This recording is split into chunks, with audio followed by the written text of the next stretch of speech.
Welcome, Layla. Today, we're going to explore a concept I've titled The Designer as Gardener, Cultivating Emergent Forms.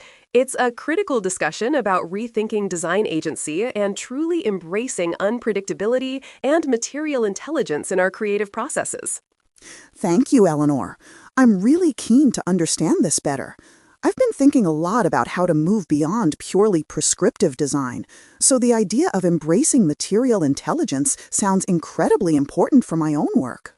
Exactly. This perspective is vital for contemporary design practice, encouraging us to engage with materials not just as inert substances, but as active participants. It's a fundamental shift in how we approach creation, and I believe it holds significant implications for the future of design. To begin, let's establish a foundational understanding of material intelligence.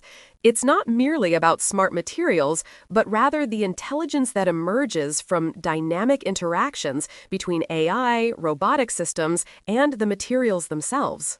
So it's an interactive process, not just a property inherent in the material? How does this interaction specifically shape design outcomes? Precisely. Design outcomes are shaped by the performative capacities of these materials. This emphasizes a non-hierarchical process where AI, materials, and humans are equal contributors rather than a human-centric approach. Equal contributors. That's a significant shift. Does this mean the design isn't fully predetermined by an algorithm or human intent? Exactly. The recursive process between material, AI, and robotic systems allows designs to evolve through direct interaction with material properties. This means the design emerges from these interactions rather than being predetermined by algorithms alone. I see. So the material itself has a say, almost, in what it becomes. It's not just a passive recipient of instructions. That's a good way to put it. This leads us to the concept of embodied design intelligence, which aligns with scientific materialist viewpoints. It recognizes the active agency of materials in constituting intelligence. Embodied design intelligence. Is that similar to how intelligence is understood in cognitive science through interaction with the environment? Yes, it mirrors sensory-motor coupling in cognitive science. Intelligence in design emerges from the active engagement of robots and AI with materials. It's about doing and sensing, not just abstract computation. So the intelligence isn't just in the AI or the human, but in the entire system of interaction. And this challenges the traditional view of design?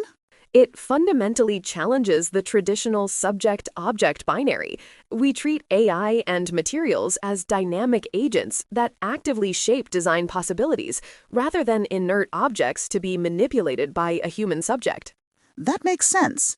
It's a more holistic view of the design process. So how does this perspective integrate humans into this agentic network? This brings us to shared materiality. It positions humans, AI, and materials as co-participants in a design ecosystem. This framework counters human exceptionalism by emphasizing ethical and philosophical equality among all agents. Shared materiality, where everyone and everything is a co-participant. So intelligence isn't centralized, but distributed across this network? Precisely. Intelligence emerges from their collective interactions. This perspective also highlights a critical point. The existential threat is not AI, but the climate catastrophe, driven by human primacy over non-human entities. That's a powerful connection. It suggests that rethinking our relationship with materials and AI is crucial for broader ecological reasons, not just design innovation. Indeed. It necessitates a re-examination of humanity's role in shaping the environment. Within this framework, AI is positioned as an active participant in the design ecology, not merely a tool or a threat. So AI is part of the material continuum, contributing to design intelligence in contextually situated ways. It's not separate from the physical world. Exactly. AI is part of a dynamic continuum of matter, energy flows, and informational patterns, participating in material transformations.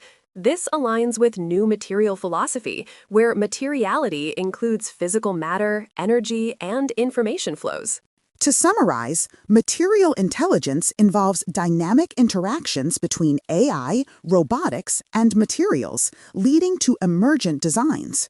Embodied design intelligence sees materials and AI as active agents, challenging traditional hierarchies. And shared materiality places humans, AI, and materials as equal co-participants, with intelligence emerging from their collective interactions, which has broader ethical implications. That's an excellent summary, Lila. You've captured the core tenets of embracing material intelligence in design. So, to wrap up our discussion on the designer as gardener, we've really delved into how material intelligence, embodied design intelligence, and shared materiality challenge traditional design hierarchies. Remember, the core idea is moving beyond human-centric design to embrace the active agency of materials and AI.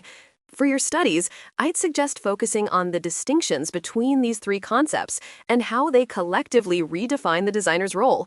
Try to think of concrete examples where materials are not just passive, but active participants. That makes a lot of sense, Eleanor. I'll definitely review the interconnectedness of those concepts, especially how shared materiality extends to broader ecological ethics. I think understanding the why behind moving away from human exceptionalism will help solidify it for me. Excellent.